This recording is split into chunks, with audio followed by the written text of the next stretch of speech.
잠언 본문 가지고 제어하라, 성장하라, 보존하라 이런 주제로 잠시 강론하겠습니다. 우리가 잠언을 살펴보시는 것처럼 잠언은 뭐 특별한 주제를 가지고 있지 않고 이게 마치 파편적으로 아주 단편적인 내용들처럼 이렇게 보여지는 경우가 많습니다. 그래서 사실 잠언을 설교하는 경우도 뭐 많지는 않은 것 같아요. 한 구절씩 이렇게 하는데 전체로 묶어서 강해 설교하기는 쉽지 않은 것 같습니다. 근데 오늘 본문도 뭐 다 다른 이야기들을 산발적으로 얘기하는 것처럼 보이지만 그러나 그럼에도 불구하고 또 일정한 틀이 있다는 것을 발견하게 됩니다. 오늘 먼저 우리가 살펴보게 되는 것은 제어하는 것, 즉 절제의 중요성에 대해서 보여주고 계십니다. 13절부터 16절 전반부의 일부이겠죠. 아무렇게나 되는 대로 그때그때 기분에 따라 살아가는 삶이 미련한 삶이라고 하나님 말씀하시고요. 적정선을 지키는 삶, 또 절제하고 제어하는 삶을 살라고 말씀하십니다. 예를 들면 14절 보시면 이른 아침에 큰 소리로 자기 이웃을 축복하면 도리어 저주같이 여기게 되리라고 말씀합니다. 이른 아침에 막 큰 소리로 다른 사람 막 축복하고 막 그러시면 어떻게 느껴져요? 사람들은 그게 오히려 불편하게 여겨진다는 얘기죠. 그래서 아무리 좋은 축복도 이른 아침에 큰 소리로 하면 좋게 여길 사람이 없듯이 아무리 좋은 거라도 적당한 선에서 만족할 줄 알아야 된다는 겁니다. 뭐 여러분들이 살면서 정말 다른 사람을 배려하는 것 굉장히 중요하잖아요. 또 절제하고 제어하는 것 중요합니다. 그런 차원에서 오늘 이 말씀은 참 우리에게 좋은 통찰을 줍니다. 또 때와 장소를 가리고 자기 자신의 행동이 어떤 결과를 일으킬까 생각해 보는 태도가 지혜의 태도라고 말씀합니다. 20절에도 보면 스올과 아바도는 만족함이 없고 사람의 눈도 만족함이 없다. 그렇게 말씀하시면서 하나님은 우리에게 제어하는 것, 절제하는 것의 중요성을 말씀하고 계십니다. 또 배려하고 사랑하는 것은 좋은 마음가짐이지만 그렇다고 보증까지 서주어서는 안 된다. 그러니까 사랑하고 배려할 때 절제를 가지고 제어하라는 겁니다. 성경에서 잠언서 얘기하는 것 중에 하나가 보증 서는 것 얘기하지 않습니까? 13절의 말씀이 그거잖아요. 타인을 위하여 보증 선자의 옷을 취하라. 외인들을 위하여 보증 선자는 그의 몸을 볼모 잡게 된다는 겁니다. 사랑하고 뭐 나눠주고 베풀되 하지 말아야 될 것은 또 하지 않는 것을 말씀하신다는 얘기입니다. 아무리 사랑스럽더라도 감정을 절제하지 못하는 여자를 아내로 맞이하면 안 된다. 이것을 또 말씀하지 않습니까? 15절, 16절 다투는 여자. 그러니까 다투지 않도록 제어를 해야 되는데 다투는 여자는 뭐와 같습니까? 비 오는 날에 이어 떨어지는 물방울이라. 뭐 요즘엔 그렇지 않지만 옛날 뭐 이렇게 뭐죠? 슬레트 지붕, 또 아스팔트 싱글 이런 데에 비가 오면 타타타타타타 떨어지지 않습니까? 그렇죠? 그만큼 시끄럽죠. 다투지 않고 제어하는 여자를 하나님은 지혜롭다고 말씀하세요.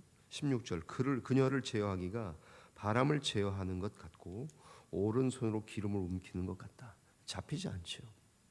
그것처럼 하나님은 모든 면에서 적정선을 지키지 못하고 제어할 수 없는 수준까지 넘어서지 말라고 말씀하십니다. 그래서 오늘 첫 번째 제어하라. 그것은 우리 자신을 향해서 절제할 것, 제어하는 것에 대해서 생각하게 합니다. 뭐 그러니 뭐 사자성어의 과유불급이란 말도 있는 것 아니겠습니까? 지나치면 모자란만 못하는 그런 일들, 우리의 인간관계에 있어서 특별히 자기 자신을 향해서 잘 절제하고 제어하는 일이 필요하다는 겁니다. 다른 사람을 축복하도 해도 이른 아침 막 큰 소리로 하면 매너 없는 겁니다. 우리 예수 믿는데 너무 매너 없이 불편한 기독교가 되면 안 됩니다. 기독교의 이미지를 믿지 않는 사람들에게 한번 생각해 보라고 하면 여러 가지를 얘기할 건데 그것 가운데 하나가 기독교인들이 아주 비매너다. 이러면 안 되는 거예요. 우리끼리는 좋지만 전철 타서 뭐 대중교통 이용하는데 집사님, 권사님 여기 자리 났어요. 막 그러고 그런 경우 막 그런 얘기 하는데 그게 참 정말 우리 스스로가 절제하고 제어할 것. 목에 칼이 들어와도 좀 멋있게 좀 보이고요. 신사처럼 보이고 숙녀처럼 보이고 아주 좀 고상한 것처럼 보여야지 너무 막 우리 안에 어떤 모습들 한번 늘 생각하시면서 사시되 절제와 제어에 대한 부분, 성격과 성품에 대한 부분도 마찬가지겠죠. 첫 번째는 제어하라, 절제하라는 얘기입니다. 자기 자신을 향해서 하는 거고요. 두 번째는 뭐냐하면 인간관계에서 상대방과의 관계에서 성장하라는 겁니다. 이것은 무엇입니까? 서로를 성장시키는 대인관계를 말씀하고 있습니다. 가장 좋은 관계는 뭡니까? 서로가 서로를 성장시키고 성숙시켜주는 관계이지요. 그래서 친구 관계, 인간 관계를 통해서도 마치 거울처럼 자기 자신을 바라볼 수 있고 서로 도전하고 닮아가는 관계를 통해 성장하지요. 17절 말씀 보십니까? 철이 철을 날카롭게 하는 것 같이 사람이 그의 친구의 얼굴을 빛나게 합니다. 그렇죠? 철은 철로 연단하고 단련하지 않습니까? 날카롭게 하고 재련하지 않습니까? 그것처럼 사람은 그의 친구의 얼굴을 빛나게 합니다.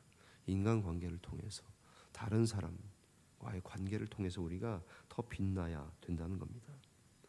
또 나무도 잘 돌보고 성장시키면 과실을 먹고 또 그러는 것처럼 높은 사람들을 잘 섬기면 그 높은 사람들로부터 좋은 점을 배우고 계승할 수 있습니다. 18절 말씀이죠. 무화과 나무를 지키는 자는 그 과실을 먹고 그처럼 자기 주인에게 시중을 잘 들고 윗사람들을 잘 섬기는 자는 영화와 존귀를 얻게 된다는 거죠. 그것처럼 하나님 앞에서 우리는 인간관계에서 철이 철을 날카롭게 하는 것처럼 사람들의 인간관계가 서로가 서로에게 도움이 돼야 되고 또 낮은 사람은 윗사람들을 마땅히 잘 섬기는 것 필요하다는 말씀입니다. 서로를 성장시키는 것 가운데 가장 좋은 도구가 뭘까요? 바로 칭찬입니다. 21절 도가니로 은을 단련하죠.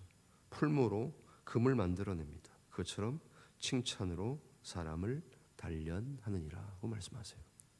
좀 칭찬을 많이 하라는 겁니다. 또 여러분의 자녀들, 또 배우자 간에도, 또 우리 오늘 출근하면 사무실에서도 서로가 서로를 칭찬하는 일들이 많아져야 되잖아요. 우리 군대의 문화가 칭찬하는 문화가 요즘에는 좀 많이 되는지 모르지만 옛날 군대 또 조직 문화가 자체가 그렇지만 칭찬보다는 이렇게 좀 많이 야단치고 윽박지르고 그러지 않습니까? 저도 군생활하면서 같이 있었던 군종병들 보면 많이 그랬던 것 같아요.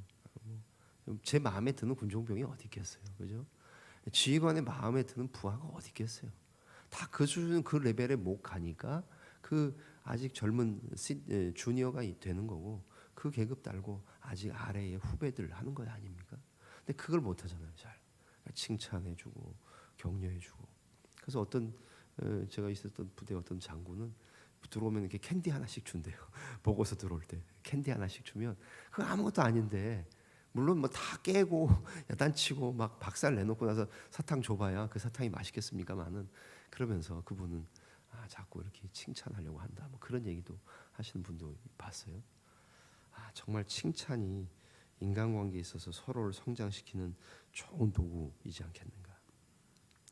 아무리 여러 가지 방법으로 칭찬하고 가르치고 도전해도 변하지 않는 미련한 사람은 있다는 겁니다. 22절 말씀 보시면 미련한 자를 곡물과 함께 절구에 넣고 공의로 찢고 빻을지라도 그의 미련은 벗겨지지 않는다. 얼마나 재밌는 표현입니까? 그죠? 그러니까 아예 미련하기로 작정하고 지혜를 구하지 않는 사람은 속된 말로 구제불능입니다. 그런데 그러지 않는다면 칭찬하고 서로 성장하고 성숙시켜서 사람들을 키우고 도전하라고 말씀합니다. 결국 서로가 서로를 성장시키도록 노력해야 하되 아무리 해도 안 되는 미련한 자 이런 사람들은 잠언에서는 거리를 두라, 사귀지 말아라, 상종하지 말아라 이런 얘기까지 하지 않습니까? 첫 번째 자기 자신을 향해서는 절제하는 것, 즉 제어하는 것을 말씀하셨다면 대인 관계에서 인간관계에서는 성장하고 성숙시킬 때 그 도구가 뭐라고요? 칭찬. 오늘 여러분 직장과 일터에서 가정에서 부모님들은 자녀들 뭐 칭찬해줄게 자녀들 별로 없을 수도 있어요. 그러나 뭐래도 한번 해주시고 뭐 할아버지 할머니들이야 뭐 손주들 뭐 그냥 보는 것만으로도 좋아하시지 않습니까? 손주들 야단치는 할아버지 할머니들은 별로 없는 것 같아요. 그냥 보기만 해도 좋으니까. 그러니까 손주들이 할아버지 할머니 집에 가고 싶어하는 거고 엄마 아빠보다는 할아버지 할머니들 좋아하는 거 아닙니까? 오늘 우리의 대인관계에서는 성장하되 성숙시키되 칭찬을 사용하라고 말씀하십니다. 마지막 한 가지 살펴보면 23절부터 후반부인 27절에 핵심을 보존하는 지혜, 즉 보존하라는 겁니다. 23절 내 양떼의 형편을 부지런히 살피며 소떼의 마음을 두라. 대저 재물은 영원히 잊지 못하나니 면류관이 어찌 대대 있으랴. 무엇을 말씀하십니까? 재산을 지키는 것에 대해서 가르치고 있는데 재물을 일컬어서 우리가 영원한 것이 아니다. 양떼와 소떼에 집중해라 라고 말하지만 그럼에도 불구하고 그것이 영원하지 않다는 거예요. 재물 영원하지 않습니다. 면류관 몇 대까지 가지 않는다는 거예요. 물론 저는 23절 말씀을 목양에 대한 말씀으로 어렸을 때부터 생각하는 말씀입니다. 목사는 양떼의 형편을 부지런히 살피는 자여야 되고요. 소떼에게 마음을 두는 사람이어야 돼요. 딴 데 마음 가면 목회하면 안 됩니다. 그 목회할 필요도 없는 거죠. 양떼들이 어떤지를 살피지 않는데 그건 목자요 목동이 될 수 없지요. 우리 주님이 양수를 세시니까 99마리 셌는데 한 마리 없으니까 그거 찾으러 길과 산울가로 나가고 이리와 늑대와 독수리와 매의 먹이가 될까 찾아다니시는 그 예화를 비유로 말씀하셨던 것 아닙니까? 양떼 형편을 부지런히 살피라고 말씀하셨고 소떼의 마음을 두는 겁니다. 목사도 마찬가지지만 장로님들의 역할이 뭡니까? 목사하고 장로님은 같은 적이에요. 목사와 장로로 주셨다고 말씀하셨잖아요. 장로님들은 교인들을 살피시는 거예요. 누가 안 나왔는가 부서에 구역에 우리 위원회에 살피시는 거예요. 그것이 목사가 하는 것이 장로님들이 하시는 거예요. 재물 돈 많이 버는 거 이런 거에 관심 두지 말고 그것에 오히려 그거 영원하지 않다는 걸 깨달으시면서 오히려 양떼를 부지런히 돌보고 살펴라. 25절 풀을 벤 후에는 새로 움이 돋나니 산에서 꼴을 거두지 않습니까? 그것처럼 잘 돌보는 결과는 어린 양의 털은 너의 옷이 되며 염소는 밭을 사는 그 돈이 되지 않습니까? 27절 염소의 젖은 넉넉하여 너와 내 집의 음식이 되며 내 여종의 먹을 것이 되느니라. 그렇게 수고하면 얻어지는 것이 있어요. 그러나 잊지 말아야 될 것은 뭡니까? 재물은 영원하지 않다는 것. 그렇기 때문에 오히려 양떼를 살피고 소떼의 마음을 두는 것을 영혼으로 본다면 우리 뭐 부와 돈에 대한 가치 그 어기다 두지 말고 오히려 영혼들을 돌아보는 것. 그것이 핵심이고 그 핵심을 보존하는 지혜가 필요하다고 주님 말씀하시는 것이요. 결국 영원한 것이 무엇인지를 알면 거기에 투자하는 겁니다. 돈, 계급, 권력, 쾌락 영원하지 않습니다. 뭐가 영원합니까? 사람이 영원하고 하나님이 주신 그 믿음이 영원하며 영원하고 고귀한 가치들 우리에게 주신 은혜가 영원하고 이런 것들이 영원하지 눈에 보이는 것 잡히는 것보다는 오히려 좀 추상적이지만 하나님께서 말씀하신 그 가치들이 훨씬 더 소중하고 고귀하지 않습니까? 그리고 우리가 양육하고 돌보는 사람들 이들은 우리가 천국에도 같이 갈 사람들입니다. 그런 표현들 많이 들으셨잖아요. 우리 주님 앞에 섰는데 너 혼자 왔냐? 그러시면 머리 극적 그러면서 얘 저만 왔습니다. 최소한 자기 아내하고 애들하고 손주들을 데려가는 것뿐만 아니라 새벽에 나오시고 중직자 되시고 저와 함께 교회를 위해 기도하시는 종들은 최소한 수십 명 수백 명은 굴비 꿰듯이 줄줄줄줄 꿰서 아닙니다. 저 주님 제 뒤에 보십시오. 다 데리고 왔습니다 하면서 데리고 가야죠. 왜요? 영혼들이 사람들이 영원하니까. 하나님 앞에서 우리가 추구해야 될 가치가 바로 무엇을 보존하고 그 핵심인지를 기억한다면 물질, 권력 이런 것들이 아니라 영원한 것, 본질적인 것 이런 것들을 부지런히 돌볼 줄 알아야 되고 거기에 집중해야 한다고 말씀하십니다. 오늘 말씀의 제목 제어하라, 성장하라, 보존하라. 자기 자신을 향해서 오늘 절제하는 하루 되시고요. 성장하고 성숙하되 인간관계에서 칭찬 많이 하는 한 날 되시고요. 보존하라. 핵심 가치를 보존하되 돈, 권력, 쾌락, 즐거움 그거 영원하지 않다. 정말 영원한 것 영혼에 투자하고 영혼들 돌아보고 주일학교 선생님들은 반사님 되신 분들은 여러분들이 더 많이 격려하셔서 선생님들이 그냥 아이들 한 영혼 한 영혼 돌아보듯이 우리 또한 내게 맡겨진 사람들 오늘 안 나온 사람 누군가 낙심한 분들은 누군가 오늘 나의 카톡이 필요한 분이 누군가 메시지가 필요하고 전화가 필요한 분이 오늘 내가 밥 사줘야 될 사람은 누군가 생각하는 거죠. 그것이 핵심 가치라면 그 핵심을 보존하는 지혜가 있어지시는 우리 사랑하는 전교회 모든 교우들의 삶이 오늘 한 날이 되어지시기를 주님의 이름으로 간절히 축원합니다. 기도하겠습니다. 살아계신 하나님 감사합니다.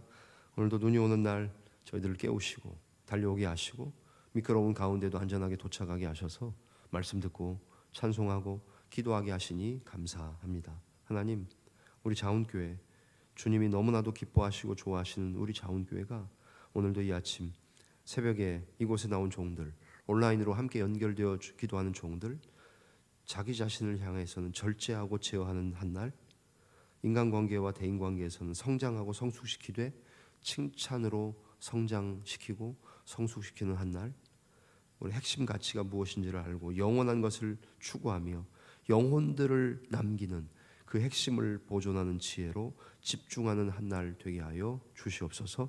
하나님 직장과 일터와 가정과 학교와 우리가 만나는 사람들 부대에서 만나는 사람들에게 오늘도 이 말씀 가지고 그리스도인으로서 참 매력적인 삶을 살 수 있는 저희가 다 될 수 있도록 은혜를 허락하여 주시옵소서. 모든 것을 감사하며 고마우신 주님 예수님의 존귀하신 이름으로 기도하옵나이다.